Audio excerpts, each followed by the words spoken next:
It's another edition of our online coaches corner as now we are catching up with Worthington Trojan boys basketball coach Clint Meyer. Coach, how you doing here today?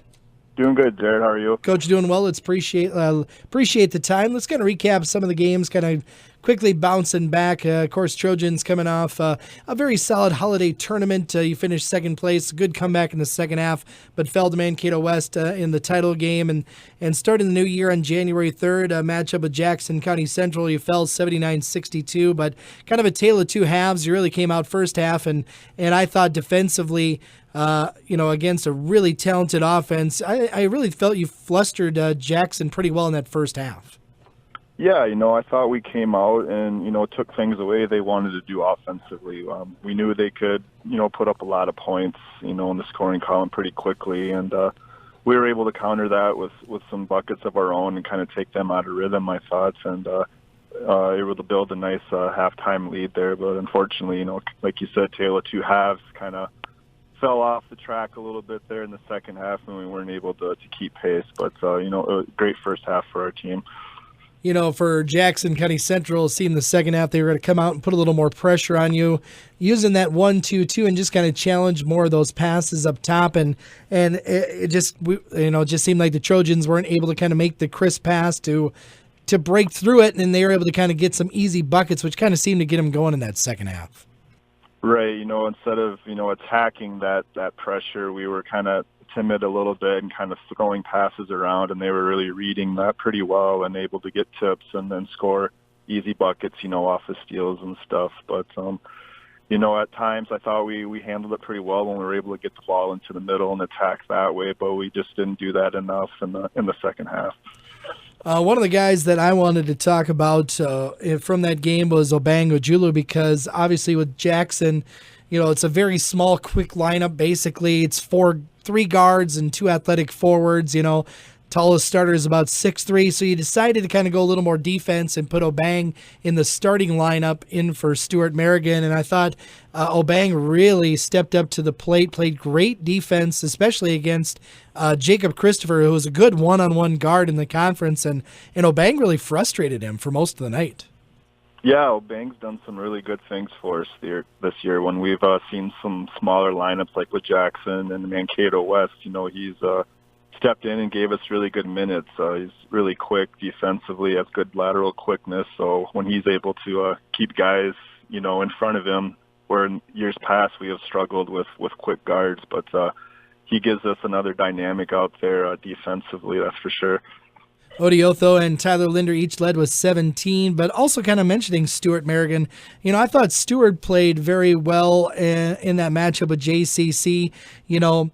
As mentioned, kind of have a mismatch sometime defensively, but held his own, able to block some shots down low, protect the rim against that smaller Husky squad. Yeah, Stewart's really coming into his own here. He's gotten a lot more aggressive on both ends of the floor, which is really good to see, and starting to show a little emotion out on the court. It's not really in his nature. He's kind of a quiet kid around the locker room and, in practice and stuff. But, when we can get him to keep playing that style of basketball, it's just going to be a big, huge boost for us on both ends of the floor. Trojans fall to JCC, but you bounced back nicely Friday last week, getting an 81-79 win in double overtime against Redwood Valley. Game where you're down 8 going into the second half, so sounds like the guys are able to, obviously work their way, get back into that game, and then finish in the second overtime. Yeah, it was a great way to come out in the second half especially. We kind of got off to a slow start. I thought both teams kind of, were a little lethargic at the beginning. Redwood was coming off a tough game against Jackson the night before and, weren't really clicking, and we weren't either. And second half early, actually, I didn't think we were either, but Gavin Kelmis came in and I thought gave us a really nice spark there and kind of got the crowd into it, got our bench into it a little bit, and it was just kind of a classic battle the rest of the way through into the overtimes. So did they make a 3 then to force the first OT? Is that how that went?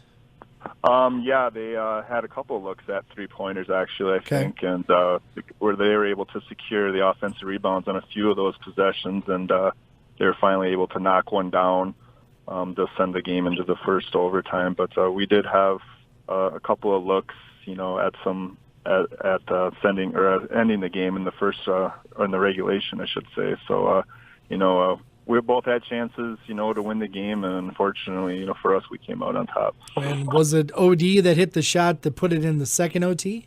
Yep, OD also. There's about 6 seconds left in the game, and coach is always debating whether or not to use a timeout or not. But I decided just to play it out and not let Redwood set their defense up. And Odie got the inbound and was able to dribble the length of the floor and going for a layup to tie the game there to send it into the second overtime. Yeah. So how was your nerves after a double overtime win on Friday? I was pretty calm. It was an exciting game. It was one of the more exciting games I've been in so far as a head coach. And I told the guys after the game, had my Fitbit tracker on. I go, I don't know how many steps I got in, tonight, going up and down the sidelines and back and forth. But it was definitely good for our guys to be in a game like that and to get a win.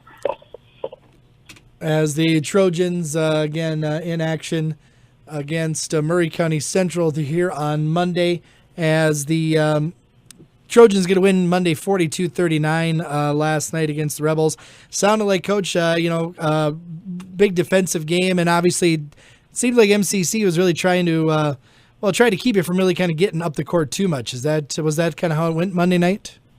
Yeah, there wasn't a lot of possessions either way. They were extremely patient, on the offensive end, running, 30, 40, up to a minute off the clock at some point. And our guys were really responding defensively, and taking things away. They were just, they were taking care of the ball and getting the look they wanted each time down. And, I don't think either team really shot the ball that well from the floor. So when it's a slower paced game and neither team's shooting, it's going to be a low scoring game. But told the guys, one thing that's always a constant, is defense, and that's definitely what won us the game last night, because we didn't shoot the ball particularly well last night. But guys battled through, played without Tyler in the second half, and we had guys step up and contribute, so it was nice to see.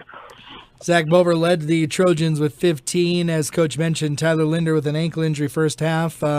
Obviously, I know you haven't had much chance probably to talk to him yet, but does it look like anything serious, or hopefully a few days of rest and he'll be ready to go Friday? What's the kind of situation on that? Yeah, I talked to Tyler after the game last night, and he seemed to be walking on it better than he was, when it initially happened. So he said it was something he'd happened during football as well, and he was able to bounce back pretty quick the way it sounds. So we'll see what he's like at practice today and see if he can go. And I think it's just going to be kind of a day-to-day thing, but it sounds like he'll be ready to go for Friday.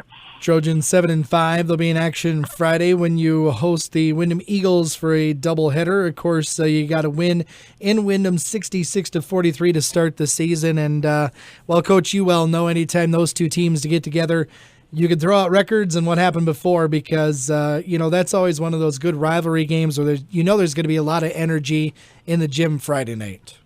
Yeah, it should be a great game. Wyndham's been playing really well of late. They won their holiday tournaments, and they had a tough one last night against Springfield, so they'll be hungry to come out and end up have a better game and get a win. So we're going to have to come out, and play a good game. And like you said, it's going to be a battle. They always seem to come and make it close or interesting one way or the other. So we got to be ready to come out and play. Trojan boys basketball coach Clint Meyer joining us here on our Coach's Corner program. Clint, we appreciate the time, and best of luck this Friday. We'll see you at the gym Friday night. All right. Thanks, Jared.